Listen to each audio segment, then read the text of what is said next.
Hola, ¿qué tal, profesora? Muy buenos días, tardes, noches, depende de la visualización de este video. Bueno, este video es el segundo video de la unidad 2, lo cual es Aprende a pensar. Yo le explicaré, o yo trataré de relacionar los personajes de la película Mente Indomable con, con todos los temas de la unidad 2. Así que, comencemos. Corte y luego sigue. Ok, bueno, en la película existen muchos personajes. Esta, bueno, me sé más o menos por los nombres de los actores que estuvo Ben Affleck o la novia del protagonista, pero me voy a enfocar en tres: Will, Sense y Esther. En otras palabras, el protagonista, el psicólogo y el profesor. Voy a comenzar primero con el profesor. El profesor, sí está un poco complicado, pero él tenía una atención focalizada y sostenida. O sea, que él solamente veía o prestaba atención en las cosas que él quería. También era selectivo. ¿Por qué? Porque él se enfocaba en un estímulo o en algo que le gustaba y solamente prestaba atención en eso. Lo podemos observar, por ejemplo, cuando estaba con Will haciendo las fórmulas, cuando platicaba con Will, como que él quitaba todos sus factores externos y solamente enfocaba en la persona, en los problemas, en lo que pasaba, ¿no? Etcétera. Él manejaba todos los tipos de memoria. Perdón. Eh, las memorias, como sabemos, está la memoria eh, semántica a corto plazo, a largo plazo, y hay una medio de largo plazo y de corto plazo. Él la manejaba como cualquier persona la maneja normal. No había una que sobresaliera. Él era de que se acordaba veía algo y se le borraba, o pues simplemente se acordaba de eventos que pasaron a lo largo de su vida. Así que pues no había una memoria muy exagerada, ¿no? Él tenía análisis y síntesis. El análisis y síntesis es que desprendía los problemas y luego los juntaba o hacía una conclusión general, más o menos. Él tenía eso. Desprendía el problema, trataba de juntar para obtener una conclusión en general, ¿no? Pero nunca se enfocó mucho con Will. O sea, de que Will era un genio y no desprendía sus problemas que tenía alrededor y nunca logró eso. No sé si más o menos me dio a entender. Lo cual me voy a pasar a los pensamientos ahora. El profesor tenía pensamientos, ahorita voy a tratar de relacionar ese de análisis y síntesis. Tenía pensamientos deductivos, reflexivos, analíticos, lógicos y duros. Bueno, reflexivo, ese lo voy a dejar hasta el final, ahí me equivoqué. Pero tenía mucho el deductivo, que era que de una idea general desprendía como diferentes o diversos pensamientos para llegar a una conclusión en general. Por ejemplo, igual con el analítico, con el lógico y con el duro. El duro es que una persona que piensa en una sola idea y no deja que más le den opiniones. Es lo que pasaba con el profesor. El profesor pues simplemente tenía una idea y no dejaba que al psicólogo le metieran ideas, o sea, que le cambiara la idea, ¿no? Y él nunca permitió eso. Ok, ¿a qué me refería que era deductivo con las ideas?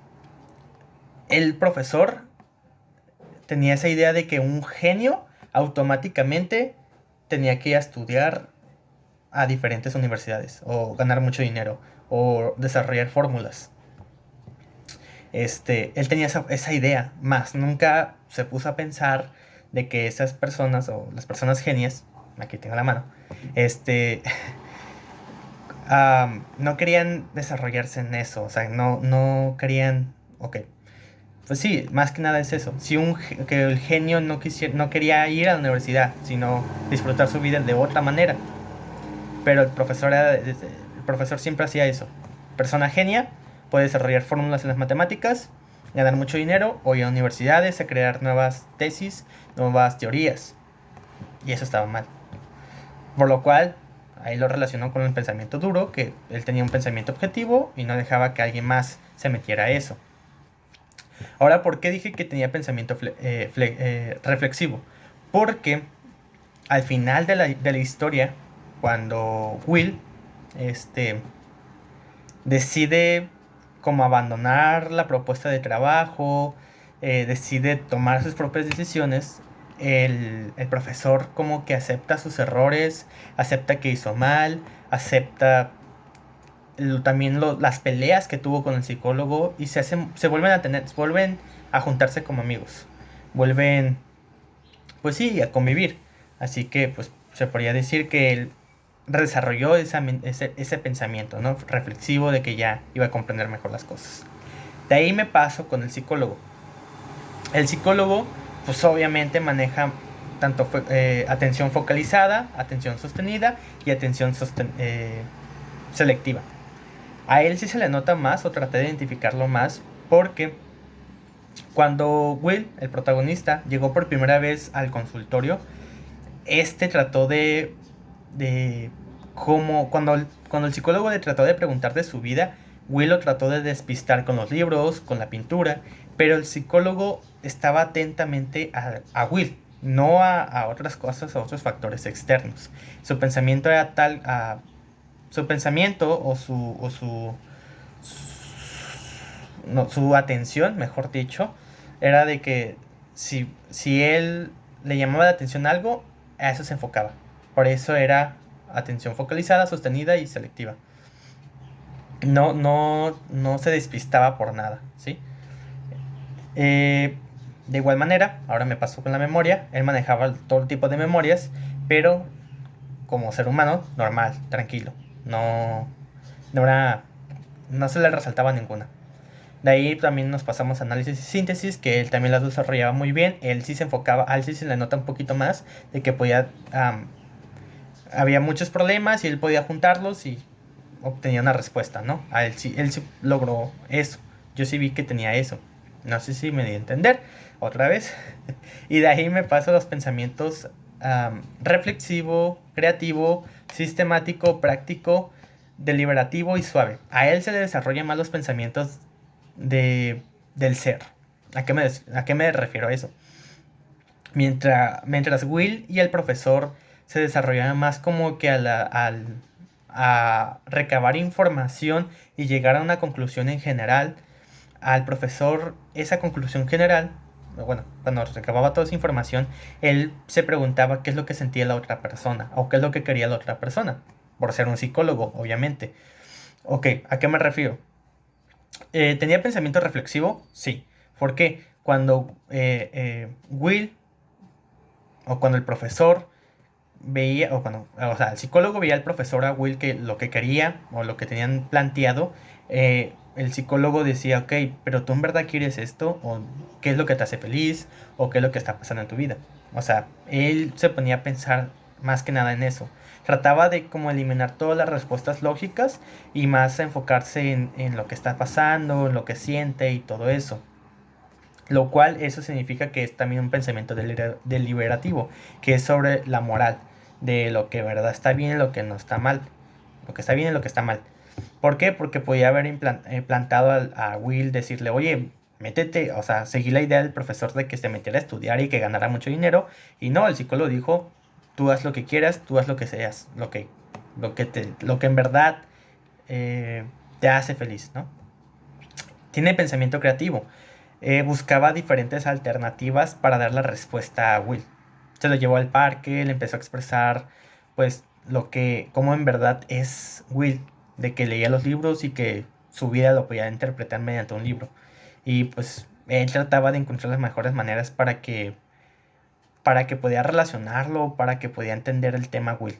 También como, por ejemplo, cuando explicó lo de su esposa, de que Will le preguntó de cómo sabe que es un verdadero amor, o cuando sabía que era la chica ideal, y el psicólogo implantó la idea del béisbol. Eso también fue una idea muy creativa.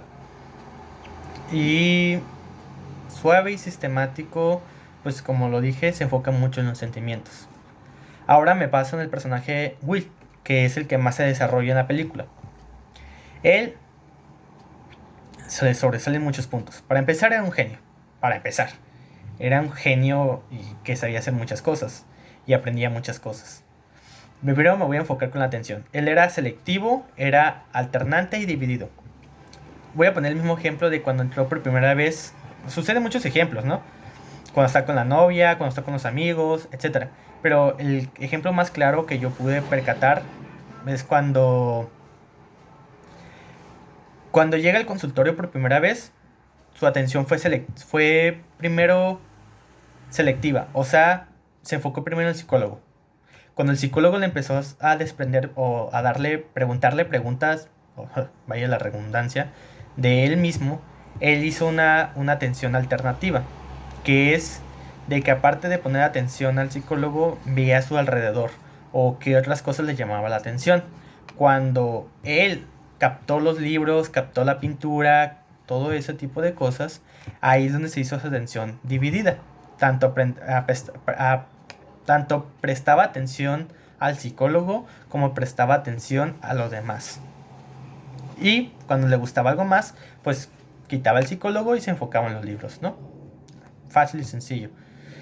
A él también maneja maneja todas las memorias, pero la diferencia es que él manejaba más la memoria de largo plazo. Cuando la memoria sensorial es cuando tú ves algo súper rápido y tu cerebro lo recuerda unos microsegundos, o a corto plazo que lo recuerda también minutos. Él veía algo en corto plazo y su memoria sensorial automáticamente se la pasaba a la memoria de largo plazo. Se aprendía las cosas muy rápido. Cualquier cosita que veía luego se aprendía. Se podría decir que tenía memoria fotográfica. ¿Por qué? Cuando le dieron el número la muchacha, su novia o su exnovia, no sé cómo decirlo, él nomás lo vio un instante y se aprendió el número. O sea, casi nadie puede hacer eso. Se aprendía páginas de libros. Se aprendía... Cuando estudió a los psicólogos, que antes del psicólogo principal, él estudiaba los libros y nomás veía cómo estaba viendo las páginas. O sea, nomás las pasaba así, pero él se aprendía toda esa información. Así que sí, él tenía una memoria muy de largo plazo y fotográfica. Él también, como todos, tenía análisis y síntesis, desprendía los problemas y podía relacionarnos con mayor facilidad o los entendía mejor y los juntaba para tener una información más exacta, ¿no? Ese tema más o menos me quedó claro. No me quedó muy claro, pero trato de relacionarlo. Su pensamiento de él era inductivo, era analítico y era duro. Puede que tenga más, pero yo me percaté de esos tres. Pensamiento duro es, como lo dije, un pensamiento objetivo y cerrado, de que no le entran más ideas que le proponen. Y él hacía lo mismo. Él tenía una idea y no dejaba que alguien más le metiera ideas, ¿sí? Era inductivo, de una idea, de diferentes ideas o diferentes cosas que percataba, creaba una idea general. Creo que así era ese pensamiento. ¿Por qué? Creo que era al revés, no me acuerdo. Pero el ejemplo de la pintura. Cuando él se puso a ver la pintura, él vio la pintura primero, luego desprendió los elementos y al último llegó a una conclusión general. De que pues el psicólogo perdió a su esposa, se divorció, tenía una rutina normal, todo eso. Así que él era mucho de eso, de que veía diferentes factores, los relacionaba para juntar una idea general. Y analítico, pues recababa toda la información, las procesaba y decía como lo más lógico, lo que más entendía, la respuesta más obvia. Y al final de la película, casi al final, logró obtener el pensamiento reflexivo. Dejó al lado todo lo lógico, todo lo objetivo, todo lo que tenía, la forma en como él pensaba cerradamente. Logró obtener el pensamiento reflexivo, de que adquirió ese pensamiento de que yo que en verdad quiero, qué es lo que deseo, qué me hace feliz, rechazo todas las propuestas que tengo por una sola persona y quiero ser feliz con esa persona.